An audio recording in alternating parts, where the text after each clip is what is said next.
We are learning Mishnayos Bava Metzia, the 10th parak, Mishnah Aleph. Habayis va'aliyah shel shnayim shenaflu. So if you have two people own a building, really an apartment or whatever, you have the downstairs and the upstairs. Unfortunately, the whole thing fell in. Shneim cholkim be'etzim uva'avanim uva'afar. So both of them, they divide the wood and the stones and the mortar, the dust, whatever you've got destroyed there at the bottom. That's what you get. V'rom elu avanim haru'ish lishtaber. And also, they take a look now at the stones that have fallen, and they see which ones would have made sense that they would have broken, that they could have broken into pieces.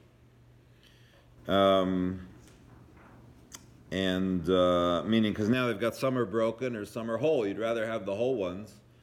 So they sort of take a look and they see, depending on the way that the building fell, you can sort of get an estimate as to how many of them actually belong to which person, and therefore you can assume that a certain amount of the whole ones belong to either the person who had the bottom flat or the person who had the top one.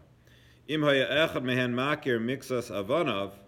Now, if somebody recognizes some of his stones, you say, "Oh yeah, you put my initials in there," or whatever it was. He can recognize that's how I painted it, or that So then, notlan va'olos lo min acheshbon.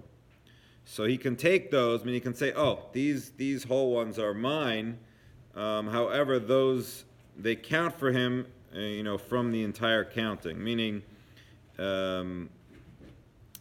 They count in the entire reckoning, meaning he can take the stones that he recognizes.